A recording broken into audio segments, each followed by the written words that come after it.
Do you have the experiment lab open? We are going to do the setup after step 2. We have one raw egg at room temperature. Just your basic chicken egg. There it is. This one, we're going to leave sit right like that.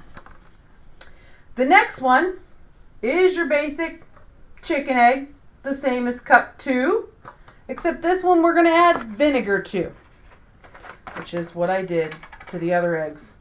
You'll see it here in a second. So I'm just going to pour some vinegar in here.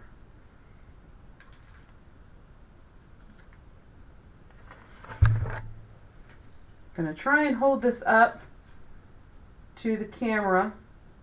Can you see what's happening there? Oh, there it's starting to show.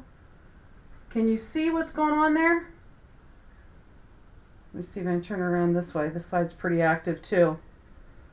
Can you see what's going on? There it is on the side. What do you see? Do you see the bubbles?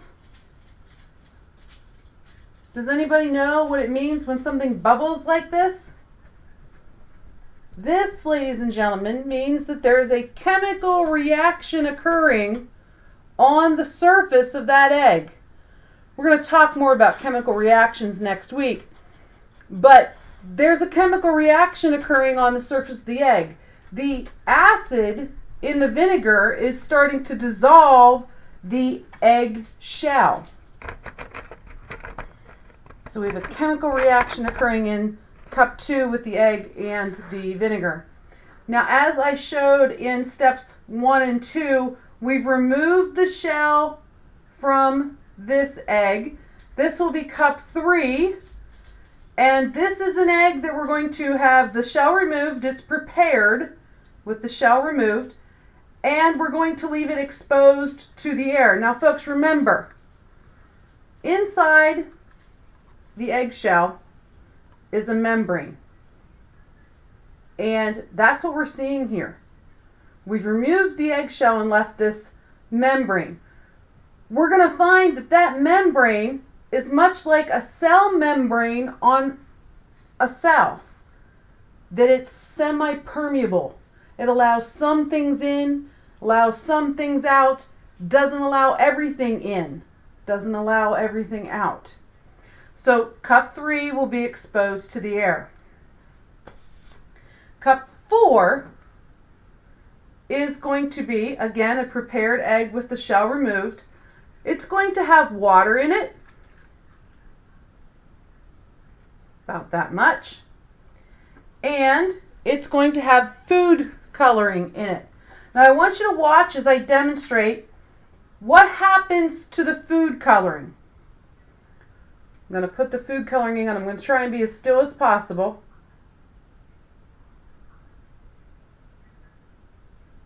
What's going on there? I'm trying not to move that. You can tell I'm a little wiggly here tonight. That color went from a high concentration to a low concentration. I'm going to let this sit and we'll come back and look at this again. Water with food coloring. Cup 5 is getting Karo syrup. Now Karo syrup, this is my Karo syrup. This is what I would use when I'm making pecan pie. That's what the recipe's for right back here. But this is basically sugar. So I'm going to put this in the cup with the egg. Putting the Karo syrup. You gotta let it breathe a little bit. There it goes. There it goes. Okay, Karo syrup in cup 5 with an egg. If I can get it to stop dripping. I really don't need Karo syrup all over my desk. Now look what happened here. What's that egg doing? Didn't stay at the bottom, did it? Alright, and then the last egg, cup 6, it's going to get vegetable oil, your basic vegetable oil from your kitchen. This would be kind of a fat. The Karo syrup represents a sugar. Because remember, these eggs are going to represent cells, right? Because we have that membrane. This is what it looks like when I put it in the vinegar or the vegetable oil. So now your data table. Action item number 1. Down here in the before column, our observation for the raw egg. It's a raw egg. It's just a chicken egg. It's a normal egg. Write that down. In cup 2, we put the regular egg. We put vinegar in there. We can see there's a bubble reaction there. We can say that a chemical reaction has occurred in cup 2. We see bubbles indicating a chemical reaction. Write that down for your before observation. Now we're looking at cup 3. I'm going to hold cup 1 up with cup 3. Can you see a difference here? These came from the same egg carton.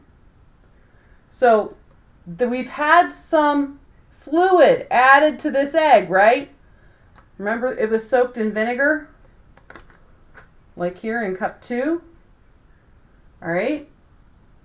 So we've had some fluid move into the egg because this egg is bigger than that first egg. The normal egg. Hint, hint, wink, wink, nudge, nudge. Now let's look at cup 4.